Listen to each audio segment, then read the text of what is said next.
பல கோடி சொத்துக்கள் இருந்தும் வாரிசு இல்லாமல் தவித்த ஒரு பெரியவர். ஆனால் அவர் தேடியது உறவினரை அல்ல, மனிதத்தன்மை உள்ள ஒருவரை. ஒரு பெரிய நகரத்தின் ஓரத்தில் அரண்மனை போல ஒரு வீடு இருந்தது. அந்த வீட்டின் உரிமையாளர் செல்வராயன் ஐயா. பல கோடி சொத்துக்கள், நிலங்கள், தொழில்கள் எல்லாமே இருந்தது. ஆனால் அவருடைய மனதில் ஒரு வெற்றிடம் மட்டும் இருந்தது. அவருக்கு வாரிசு இல்லை. ஒரு நாள் அவர் ஒரு அறிவிப்பு வெளியிட்டார். என் சொத்துக்கு சரியான மனிதரை தேடப் போகிறேன். இந்த செய்தி ஊர் முழுக்க பரவியது.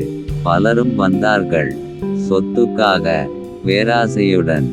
ஆனால் செல்வராயன் ஐயா தேடியது பணக்காரனை அல்ல, நல்ல மனசுள்ள மனிதனை.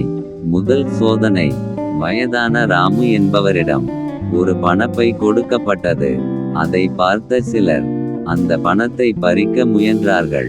அந்த நேரத்தில் ஒரு இளைஞன் மட்டும் ஓடி வந்து ராமுவை காப்பாற்றினான். அவன் பெயர் அருள்.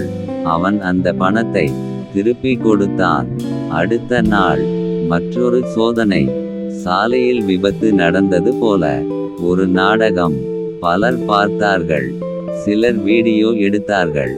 ஆனால் உதவ யாரும் வரவில்லை.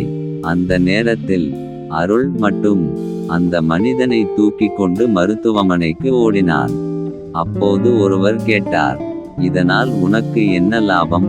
அருள் சிரித்து கொண்டு சொன்னான், உதவி செய்ய லாபம் தேவைப்பட்டால் மனிதன் மனிதனாக இருக்க முடியாது. இந்த வார்த்தை செல்வராயன் ஐயாவின் மனதை தொட்டது. இறுதியாக அனைவரும் ஒரு பெரிய அறையில் கூடியிருந்தார்கள். அவர்களின் முன் ஒரு பெரிய பெட்டி. செல்வராயன் சொன்னார், இதில் என் வாழ்க்கையின் மிகப்பெரிய செல்வம் இருக்கிறது.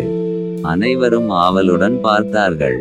ஆனால் அருள் மட்டும் அமைதியாக நின்றான். நீ ஏன் வரவில்லை என்று கேட்டார். அருள் மெதுவாக சொன்னான், அது உங்கள் சொத்து ஐயா. அதை யாருக்கு கொடுக்க வேண்டும் என்று முடிவு செய்யும் உரிமை உங்களுக்கே உள்ளது. செல்வராயன் சிரித்தார். பெட்டி திறக்கப்பட்டது. அதில் தங்கமும் இல்லை, பணமும் இல்லை. ஒரு காகிதம் மட்டும் இருந்தது. அதில் எழுதப்பட்டிருந்தது, பேராசை இல்லாதவனே உண்மையான வாரிசு. அந்த நிமிடமே செல்வராயன் அறிவித்தார், இன்று முதல் அருள்தான் என் வாரிசு. அருளின் கண்களில் கண்ணீர் வந்தது. சொத்து கிடைத்ததற்காக அல்ல, ஒரு நல்ல மனசு மதிக்கப்பட்டதற்காக. சொத்துக்கு உரிமையாளர் பலர் இருக்கலாம், ஆனால் நல்ல மனசுக்கு வாரிசு ஆகும் மனிதன் அரிது. இது போன்ற வீடியோக்களுக்கு ஸ்கை மூன் தமிழ் சேனலை சப்ஸ்கிரைப் பண்ணுங்க.